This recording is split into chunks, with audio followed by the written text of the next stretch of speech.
The Duke of Blackwood considered the document before him. It was less a document and more a ledger of a life poorly lived, a tally of debts and disastrous investments left behind by the late Viscount Linfield. Alistair, a man for whom life had been a series of acquisitions and foregone conclusions, found the sheer fiscal incompetence almost offensive. It offended his sense of order, his belief that a man's station came with the implicit duty not to make a complete hash of things. His solicitor, Mr. Hemlock, a man as dry and precise as the legal paper he so revered, stood silently by the window, his form a dark shape against the gray London light. He had been the one to propose the solution to the Duke's pressing, if uninspired, problem. The problem was the dukedom of Blackwood itself. It needed an heir. It needed a duchess. Alistair needed a wife, and he had approached the task with the same dispassionate logic he applied to purchasing a new carriage or a promising racehorse. He required certain qualities: good breeding, unimpeachable reputation, a quiet temperament, and a constitution suited to childbearing. Love was a commodity for poets and the poor. He dealt in land, titles, and lineage. Mr. Hemlock had produced a short, vetted list. At the very bottom, almost an afterthought, was the name Miss Eleanor Vance, the only child of the aforementioned Viscount. Her father left her nothing, Alistair said, the words a flat pronouncement. He tapped the summary of the Viscount's estate. Worse than nothing. He left her his debts, and a name that is now synonymous with ruin. He also left her a formidable mind, Your Grace, Hemlock countered, his voice so mild it was almost lost in the crackle of the fire. And a name that has been respectable for 4 centuries. Whatever the last Viscount's personal failings, Alistair was unmoved by the mention of her mind. A formidable mind in a woman was often more trouble than it was worth. It led to opinions. It led to desires. He wanted a duchess who would be a graceful, silent partner in the grand, silent enterprise of his life. A fixture, a beautiful, well-mannered ghost to preside over his table, and in time, his nursery.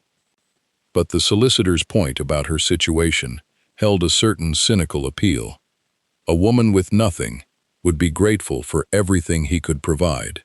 She would arrive with no leverage, no powerful family to meddle in his affairs, no grand expectations of romance or companionship. She would be a blank slate upon which the duties of a duchess could be written. He picked up his pen, the nib scratching against a fresh sheet of stationery. It was a letter to his aunt, Lady Danbury, who acted as the delicate intermediary in such indelicate matters. He wrote quickly, his script sharp and decisive. He outlined the terms, the settlements, the swiftness with which he wished the arrangement to be concluded.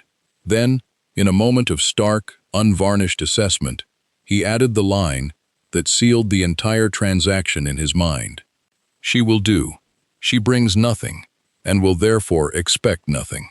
A quiet, biddable sort is all I require. He folded the letter without rereading it, the wax stamping his ducal crest over the words, encasing his callous logic in a seal of power and legitimacy. He handed it to Hemlock, the matter now concluded in his mind. He had purchased a wife. The cost was the assumption of some meaningless debts and the bestowal of his ancient title. It seemed a fair, if uninteresting, bargain. He had made his calculation. He was wrong. Their first meeting was an exercise in curated civility. It took place in his aunt's London drawing room, a floral, feminine space that seemed to heighten Alistair's own austere presence. He was prepared for a display of nervous gratitude, perhaps even a few well-bred, tearful expressions of relief from the destitute Miss Vance. He was met with something else entirely. Eleanor Vance was not a conventional beauty. The other women on his list had been described in rapturous terms: lustrous hair, sapphire eyes, swan-like necks. Miss Vance was composed. Her features were even. Her hair a simple, unadorned brown. Her gown a modest gray that seemed to absorb the light rather than reflect it.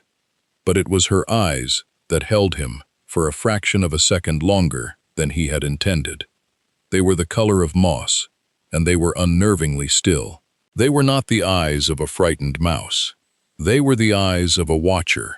She curtsied, the movement fluid and economical. "Your Grace." Her voice was low and clear, without the fluttery affectation he had come to expect from unmarried women in his presence. "Miss Vance," he replied, his own voice a cool baritone. His aunt, a woman who thrived on the delicate currents of social negotiation, chattered brightly, filling the space between them with observations about the weather and a recent concert. Alistair made the appropriate responses, but his attention remained fixed, in a detached, analytical way, on the woman who was to be his wife. She was present, and she was absent. She was there, and she was not there. She sat with perfect posture, her hands folded in her lap, her gaze directed at a point just past his shoulder. She answered his aunt's questions politely, her answers brief but intelligent. She did not once look at him with supplication. It was unexpected. He felt a flicker of something that was not quite annoyance, but a recalibration of his initial assessment. He had expected pliable clay. He sensed he might be acquiring something more akin to polished stone. The conversation, guided by his aunt, eventually turned to country life. Blackwood Manor, his primary seat, was a source of immense pride, a sprawling testament to his family's enduring power. "Alistair is having some trouble with the tenant farms on the western parcel," his aunt said, waving her fan.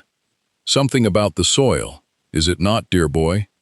"The barley yields have been poor for 3 seasons," he confirmed, addressing his aunt, but watching for Miss Vance's reaction. He expected a polite nod, a vacant expression of sympathy. She was silent for a moment, her gaze finally shifting to meet his. There was a spark of something in their depths, not opinion, but analysis. "The western parcel," she said, her voice quiet, but carrying a new note of precision. "That land runs along the Blackwater tributary, does it not? I recall from a geological survey map of the county that the soil there has a high clay content. It holds water. Barley drowns in wet feet." Alistair stared. His land agent, a man with 40 years of experience, had been blaming the seed stock and a series of wet summers. He had never once mentioned the fundamental composition of the soil itself. "Growing flax for a few seasons might improve the soil's structure," she continued, as if discussing the pattern on a teacup. "It has deep roots that break up heavy clay, and the linen would fetch a better price than failing barley, I should think." She then fell silent, her gaze retreating to that neutral point in space, as if she had not just dismantled a complex agricultural problem that had been costing him a small fortune. His aunt blinked, momentarily nonplussed. Alistair felt a slow, cold shock. It was the feeling of a man who lifts what he believes to be an empty box and finds it unexpectedly, unaccountably heavy. He had dismissed her mind as a potential liability. He had not considered it might be an asset. He cleared his throat. "A novel suggestion, Miss Vance." "It is an old one, Your Grace," she replied softly. "Farmers have known it for centuries." The implication was clear. His farmers, his agent, and he himself had failed to see what was right in front of them. He dismissed the moment. A lucky guess, a tidbit of information gleaned from a book. It meant nothing. He was the Duke of Blackwood. She was the penniless daughter of a ruined viscount. The terms of their arrangement remained unchanged. The wedding was a swift, perfunctory affair at St. George's, Hanover Square. It was attended by the necessary contingent of peers and relations, all of whom understood its true nature. It was a merger, not a match. Alistair stood at the altar, a figure of immense wealth and power, acquiring his duchess. Eleanor stood beside him, a pale, composed figure in ivory silk, being acquired. When he slipped the cold, heavy ring onto her finger, her hand was steady. Her eyes, when they met his, were opaque. He had expected to feel a sense of satisfaction, of a task completed. Instead, he felt nothing at all. It was like signing a deed. They removed to Blackwood Manor the following day. The estate was vast, a kingdom of stone and manicured parkland. Alistair showed her the public rooms with a proprietor's pride. The grand hall with its soaring hammer-beam roof. The gallery, lined with the portraits of his ancestors, their painted eyes judging her arrival. The ballroom, where she would one day preside over glittering assemblies. She made all the correct sounds of admiration, but he sensed a deep reserve, a careful wall she had built around herself. They settled into a routine that was less a marriage and more a polite cohabitation. He occupied his wing of the manor, she hers. They met for dinner, where conversation was a stilted, formal affair, a careful dance around the vast, unspoken truth of their union. He spoke of politics and estate business. She spoke of the weather. He found himself remembering her observation about the barley farm. He had, in fact, instructed his agent to look into it, and the man had returned, chastened, to confirm that the Duchess's assessment was entirely correct. The shift to flax was already being planned. He never mentioned it to her. To do so would be to acknowledge her insight, to admit that she had brought something more than just a respectable name to their transaction. It would alter the balance of power he had so carefully established. So he remained silent, and the distance between them grew. A cool, clear space, as wide and as empty as the great hall that separated their rooms. He told himself it was what he wanted, a quiet, biddable wife who made no demands. And Eleanor, the new Duchess of Blackwood, was nothing if not quiet. She moved through the grand, cold rooms of his house like a phantom, her presence marked only by small, almost imperceptible changes. A bowl of wildflowers on a side table, their colors a startling contrast to the room's dark wood. The faint sound of a pianoforte, a melancholic Chopin nocturne, drifting from the music room in the late afternoon. These were the signs of a life being lived in the margins, in the quiet spaces he did not occupy. He noticed them, but he did not acknowledge them. They were not part of their contract. About a month after their arrival at Blackwood, a crate of papers arrived from his aunt's London residence. It contained various family documents and correspondence that had been stored there. It was delivered to his study, a cavernous, leather-bound room that was his exclusive domain. He was away for 2 days, visiting a neighboring estate. When he returned, he found his study subtly altered. The clutter on his desk had been organized into neat stacks. A film of dust he hadn't even noticed was gone from the bookshelves. His housekeeper, Mrs. Gable, informed him that the new Duchess had offered to sort the contents of the crate, to spare him the trouble. "She is most methodical, Your Grace," the housekeeper had said, her expression unreadable.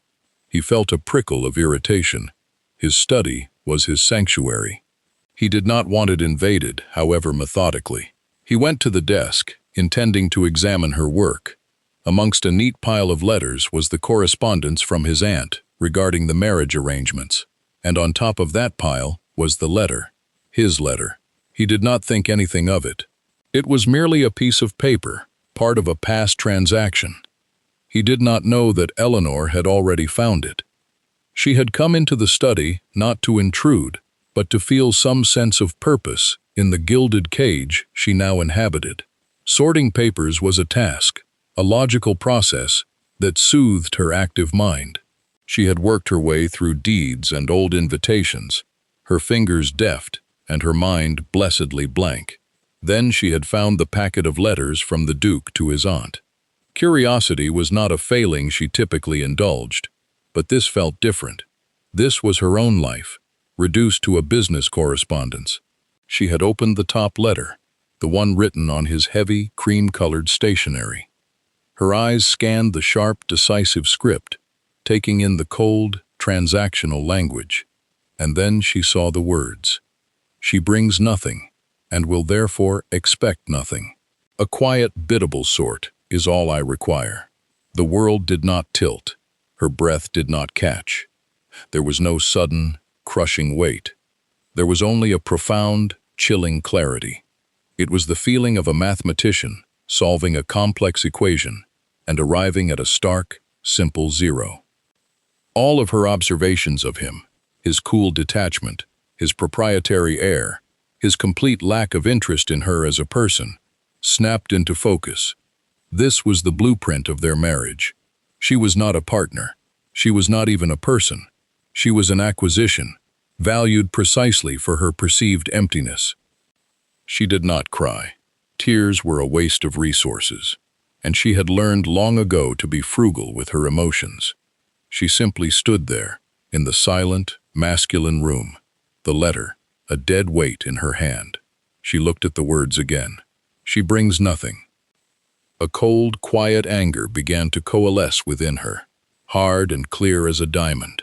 He had looked at her life, at her mind, at the resilience that had allowed her to survive her father's ruin, with her dignity intact, and he had seen nothing.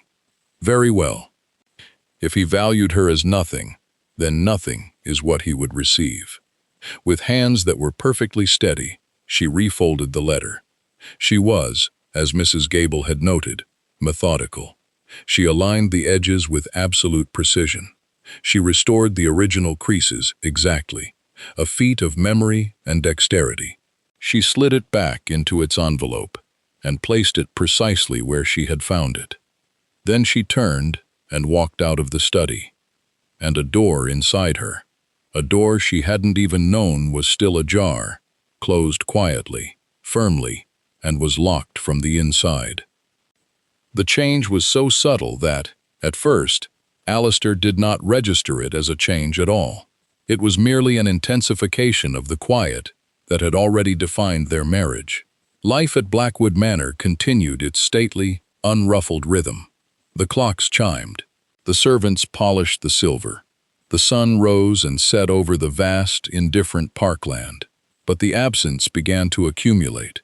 It gathered in the corners of rooms, in the spaces between words, in the silences that had once been neutral and were now charged with a strange, negative energy. The first thing he noticed, consciously, was the silence of the pianoforte. For weeks, the sound of her playing had been a distant, unobtrusive feature of his afternoons, like the cooing of doves in the eaves. He had never acknowledged it, but his mind had grown accustomed to the melancholic melodies. Now, there was only silence. The music room, when he passed it, was dark, the lid of the grand piano closed and gathering a fine layer of dust. He told himself it was of no consequence. Then he began to notice it at the dinner table. Before, their conversations had been sparse, but Eleanor had at least participated. She would offer a brief, intelligent comment on a book she was reading, or an observation about the gardens. Now, she offered nothing. She sat opposite him, a perfect, silent effigy of a duchess. She answered his direct questions with a single, polite word. Yes, no, indeed. Her eyes, when they met his, were perfectly vacant. It was like looking at beautifully crafted glass. He found it unnerving. He began to hear the sound of his own fork against the plate, the ticking of the mantel clock, the soft tread of the footman, all amplified in the vacuum her silence had created. He was the Duke of Blackwood. He was not a man who was unnerved. He was a man who unnerved others. He found himself watching her. He catalogued the small signs of her withdrawal. The wildflowers vanished from the tables. He had not realized how much their small, vibrant presence had softened the oppressive grandeur of the house, until they were gone. The cook, a temperamental Frenchman, whom Eleanor had somehow charmed, began sending up the same bland, traditional fare they had eaten before her arrival. The inventive, lighter dishes she had quietly suggested were no more. She was present, and she was absent. She was there, and she was not there. She performed her duties with flawless, chilling precision. She managed the household accounts, her ledgers more exact than his own. She oversaw the staff with quiet authority. She was the perfect duchess. She was a perfect, functioning machine. The woman who had spoken of crop rotation with such startling insight was gone. The woman who had filled his house with music was gone. In their place was this cold, beautiful automaton who wore his name and his ring. He felt a growing sense of irritation, a feeling he could not properly name. It was as if a possession he had not particularly valued had revealed a secret, fascinating mechanism, only to have it cease functioning, just as he began to grow curious. He began to look for her during the day. He knew, from the household routine, that she had taken to spending her mornings walking. But now, she seemed to vanish entirely. He found a book on botany, its spine broken, left on a window seat in the library. It lay there, day after day, a silent testament to an abandoned interest. A week passed. 2. The book remained, a bookmark, stranded halfway through a chapter on hardy perennials. The house felt bleak. The air, which for a brief time had seemed to hold a new, lighter quality, was now heavy again, thick with the scent of beeswax and centuries of ducal self-importance. The staff seemed to sense it too. There was a tension in their movements, a new formality in their interactions with him. They were walking on eggshells. One evening, unable to bear another silent, funereal dinner, he sought out Mrs. Gable. He found the housekeeper in her small, tidy office, reviewing linen inventories. She rose as he entered, her face a mask of professional deference. "Your Grace." "Mrs. Gable," he began, struggling to find the right words. He could not very well complain that his wife was being too quiet, too efficient. "The house feels subdued of late." Mrs. Gable's expression did not flicker. She was a woman who had served his family for 30 years. She understood the intricate, unspoken language of a great house better than anyone. "Indeed, Your Grace," she said, her voice neutral. "The Duchess," he pressed, feeling a fool. "She seems unwell." "The Duchess enjoys excellent health, Your Grace," the housekeeper replied smoothly. "She has simply been very contained ever since that crate of papers arrived from Lady Danbury's house." The words landed in the quiet room with the force of a physical blow. The papers. He stared at the housekeeper, a cold dread beginning to snake its way through his veins. Mrs. Gable met his gaze for a fraction of a second, and in that brief moment, he saw it, a flicker of pity.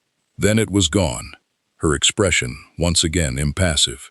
He turned without another word and strode from her office, his footsteps echoing down the long, silent corridor. He walked directly to his study. The room was just as he had left it, neat and ordered. His eyes went immediately to the desk, to the stack of correspondence his wife had so methodically sorted. The letter was on top. He picked it up. The envelope was crisp, the paper within it heavy. He slid the letter out, his heart beginning to pound, a slow, heavy rhythm against his ribs. He already knew what he would find, but the seeing of it was a different matter. He saw the crease. It was not his crease.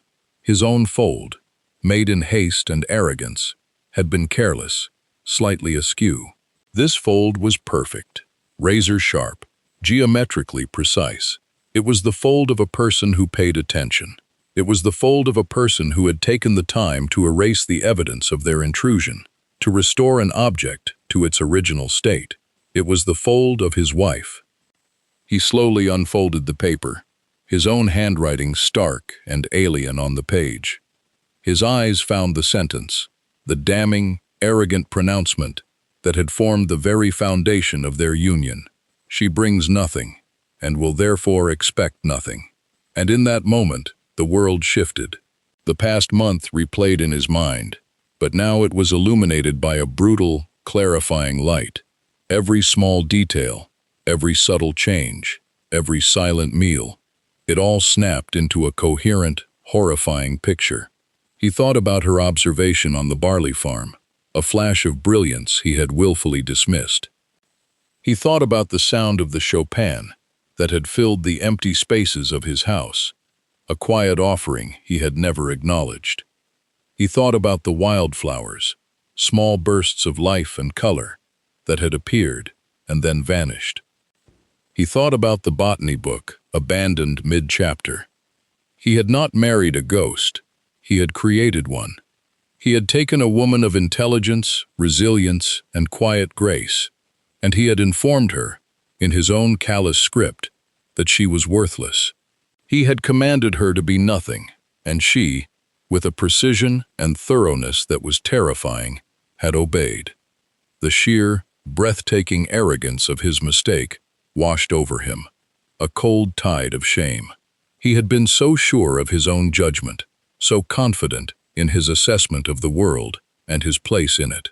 He, the Duke of Blackwood, a master of logic and transaction, had made the most profound, most idiotic error of his life. He had looked at a treasure and declared it empty. He sank into his leather chair, the letter still clutched in his hand. The silence of the house pressed in on him, no longer a neutral quiet, but a roaring, accusatory void. It was the sound of everything he had broken. It was the sound of her absence.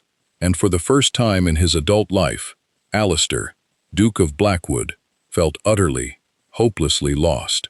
He had to find her. He did not know where to look. The formal rooms of the manor felt like alien territory now, monuments to his own folly. She would not be there. He strode through the house, his sense of urgency mounting with every silent, empty chamber he passed. He was searching for more than just his wife. He was searching for the woman he had erased. A faint memory surfaced, a comment from a gardener a week prior, something about the Duchess taking an interest in the old, neglected glasshouses at the far end of the kitchen gardens. It was a part of the estate he had not visited in years, a relic from his grandfather's time, left to decay. He went outside, the cool evening air, a shock after the stuffy interior of the house. He walked quickly, his boots crunching on the gravel path, past the immaculate rose gardens and the sculpted yews. The path grew wilder, the carefully tended grounds giving way to overgrown shrubbery. And there it was, a long, skeletal structure of iron and glass, its panes clouded with decades of grime and neglect. Weeds grew thick around its foundation, but one section, near the end, showed signs of recent attention. A few panes of glass gleamed, wiped clean, reflecting the bruised colors of the twilight sky. He pushed open the groaning door and stepped inside. The air was thick with the scent of damp earth, rust, and the faint, clean smell of vinegar. And there she was. Eleanor was standing on a small wooden stool, her back to him.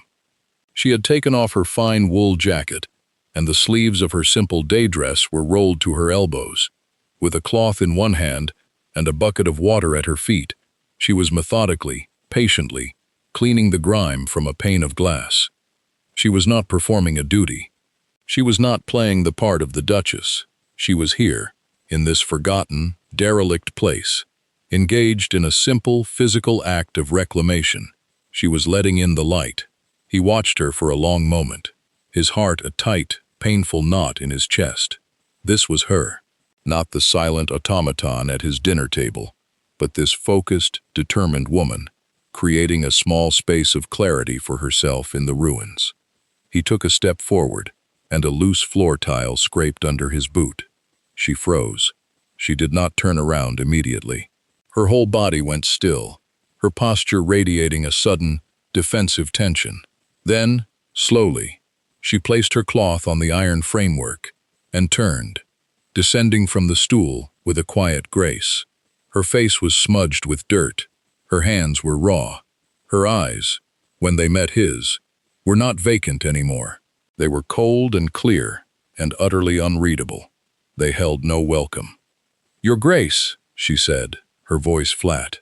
It was a dismissal, not a greeting. He had the letter in his hand.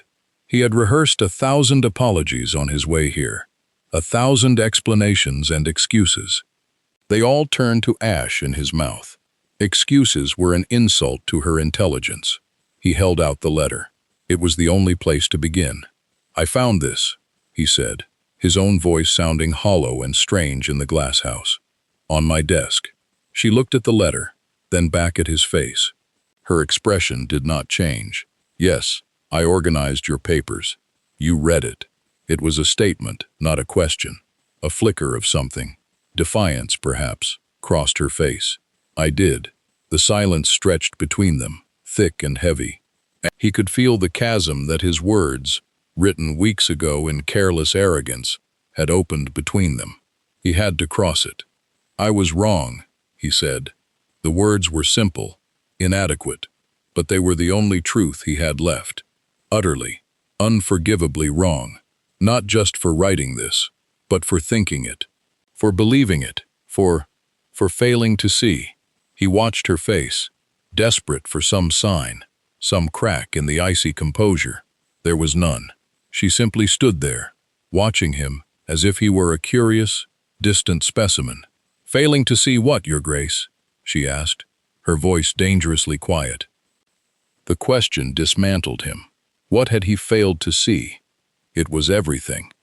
"You," he said, the word raw. "I failed to see you. I saw a name. I saw a solution to a problem.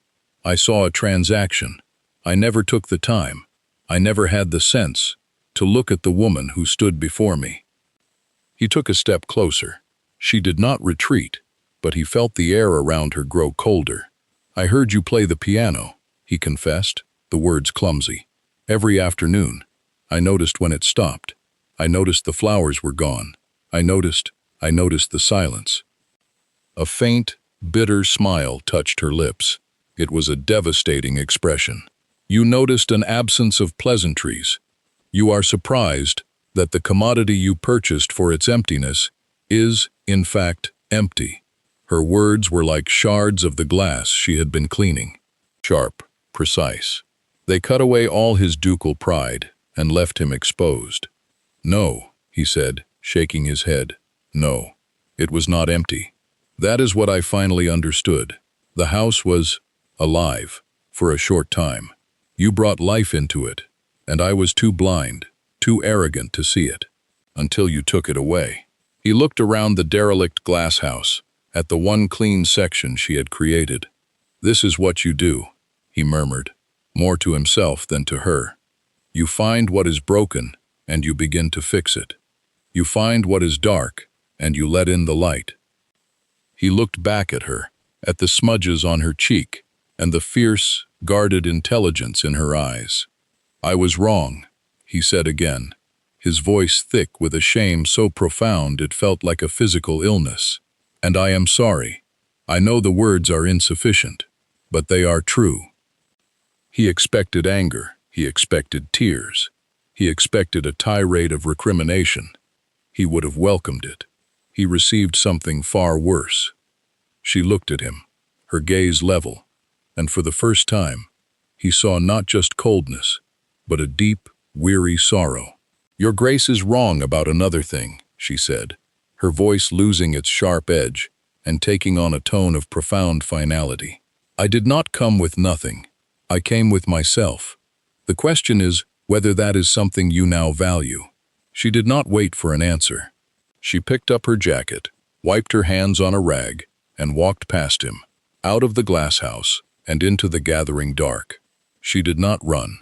She did not storm away. She simply left him standing there, alone with his letter and the wreckage he had made. The next day, Alistair went to London. He did not inform Eleanor of his departure. There were no terms on which to do so. He left a note for his valet, packed a bag, and was gone before the house was fully awake. His destination was his club, a bastion of masculine privilege and whispered gossip on St. James's Street. He was not there for comfort or companionship. He was there for a confrontation. Lord Harrington was holding court by the fireplace, a glass of brandy in his hand, a smug smile on his florid face. Harrington was a man of similar rank but inferior intellect, a rival who had long viewed Alistair with a mixture of envy and resentment. He had been particularly vocal about Alistair's choice of bride. Alistair saw him the moment he entered the morning room. Harrington's voice, loud and braying, carried across the hushed space. "Blackwood's little charity case, the penniless Viscount's girl. They say she's as plain as a parson's wife and twice as silent. Bought himself a duchess on the cheap. What?" A cold, precise rage settled over Alistair. It was the echo of his own past thoughts, now rendered vile and unbearable in another man's mouth. He walked directly towards the fireplace. The men surrounding Harrington fell silent as they saw the Duke's expression. It was an expression they had seen him wear in Parliament when dismantling an opponent's argument, cold, controlled, and utterly lethal. Harrington, oblivious, turned and saw him. Blackwood, the man himself. "We were just discussing your rustic pursuits." Alistair stopped before him. He did not raise his voice.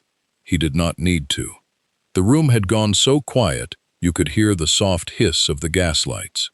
"Harrington," Alistair said, his voice dangerously soft.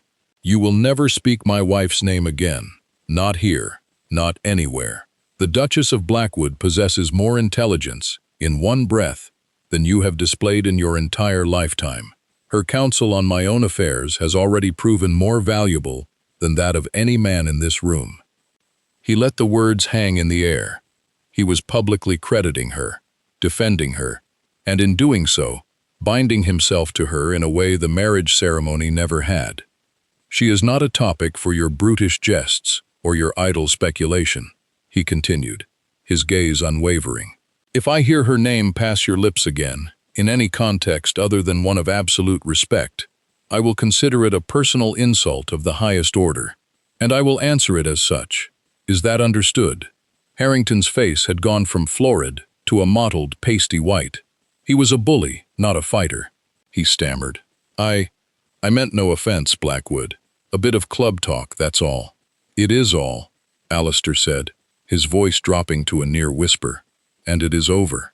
He turned his back on the man, a gesture of ultimate dismissal, and walked out of the club, leaving a stunned silence in his wake. It was a decisive action, a public atonement, but he knew it was the easy part. The true work awaited him back at Blackwood Manor. When he returned, the house was as quiet as he had left it.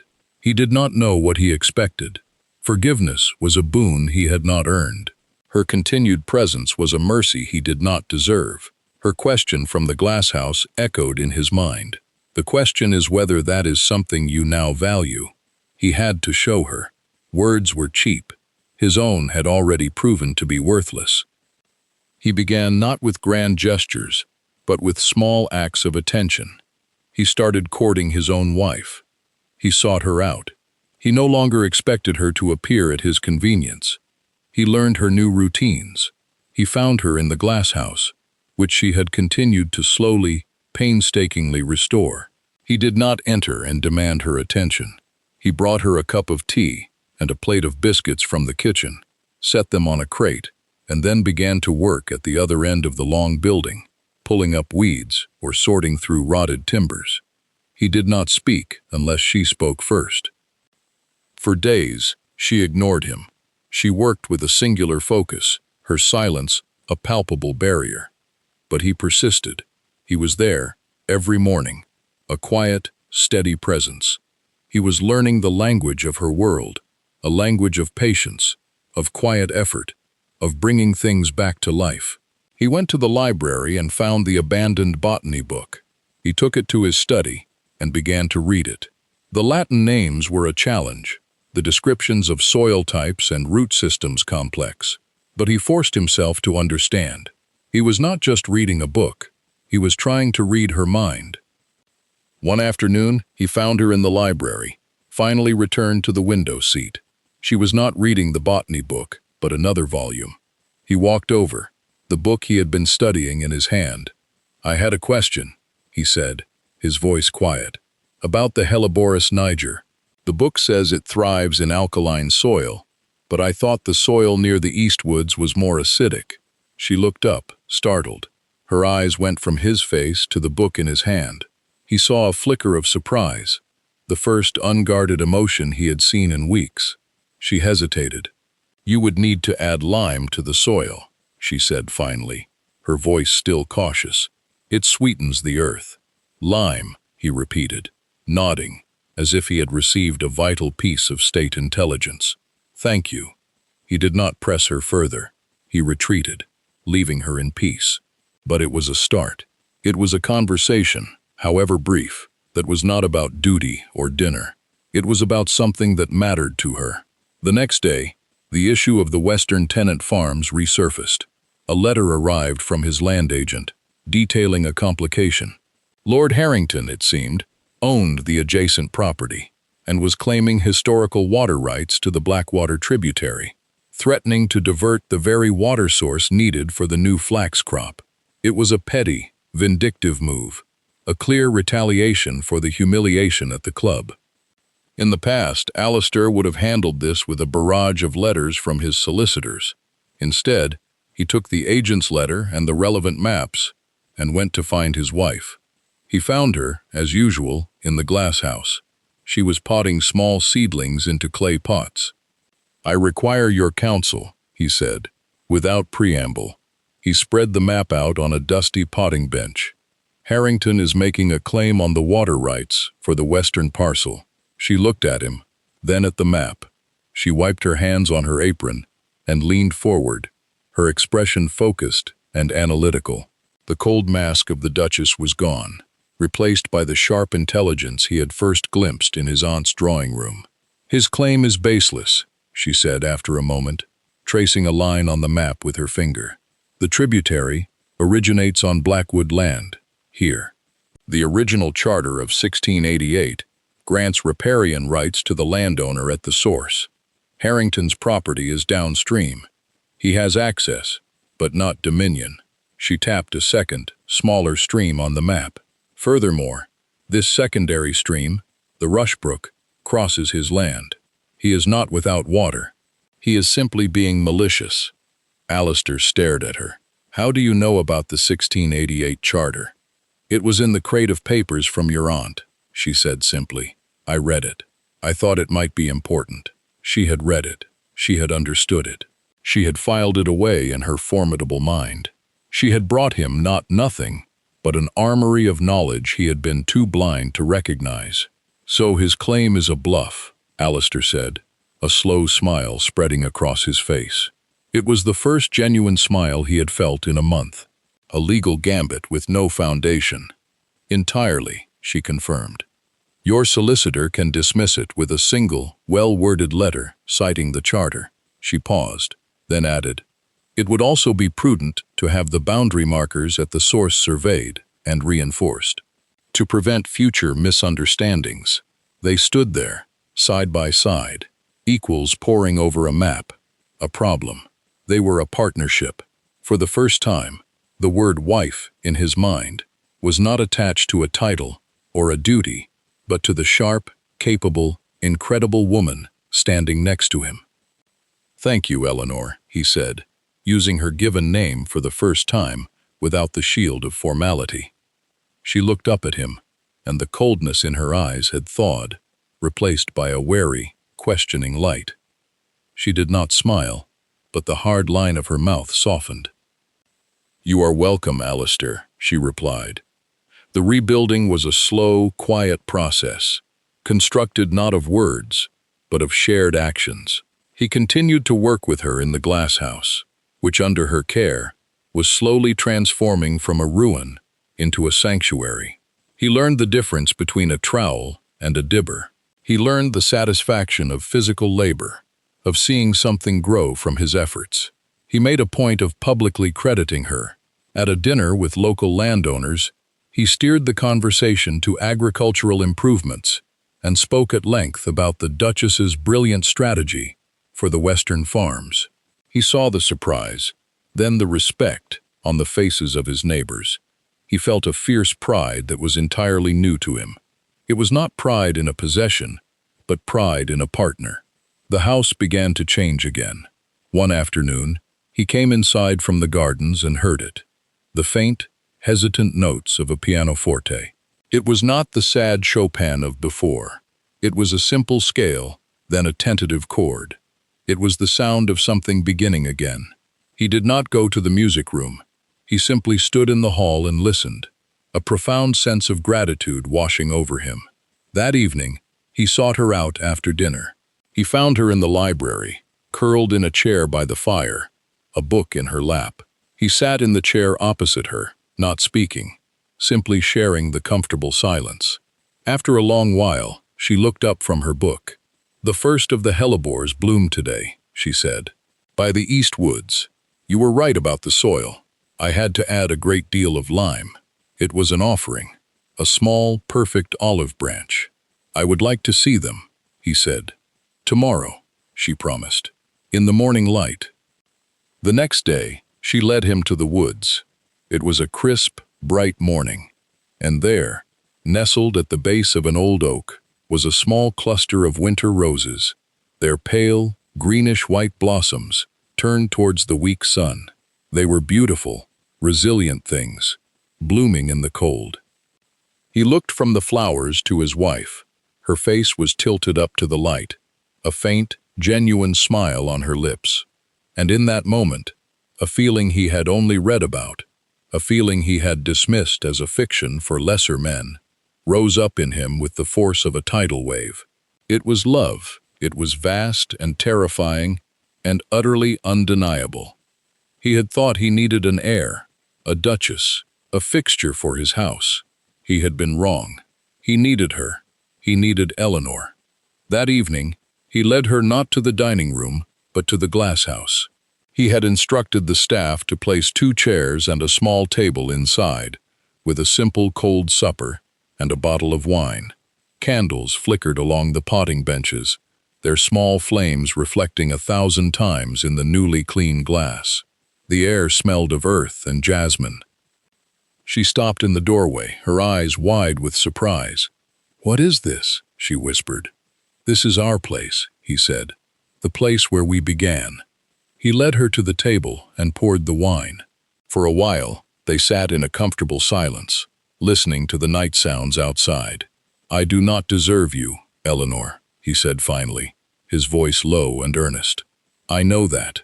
I spent my whole life acquiring things, believing that was what mattered. Land, titles, power. I saw you as just another acquisition, the greatest mistake of a life filled with calculated certainties." He reached across the table and took her hand.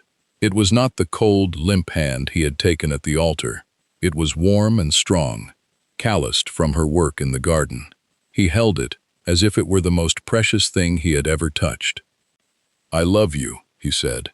The words felt inadequate to contain the sheer magnitude of what he felt, but they were the truest words he had ever spoken. "Not for what you do for the estate, not because you are my duchess. I love you for your mind, which is sharper than anyone I have ever known. I love you for your strength, which you hide so quietly.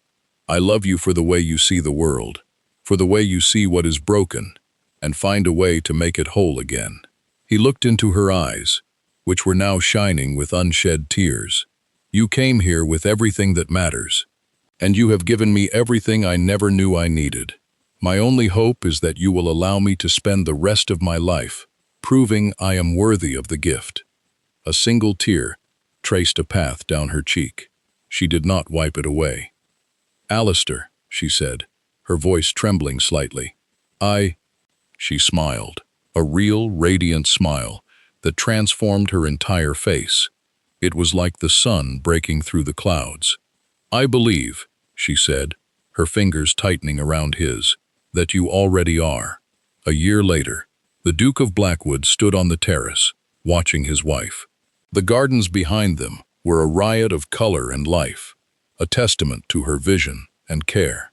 The glass house gleamed at the end of the path, no longer a ruin, but a vibrant, living heart of the estate. The house behind him was no longer silent. It was filled with the sound of laughter, of music, of life. It was a home. Eleanor was walking through the rose garden, her hand resting on the gentle swell of her belly.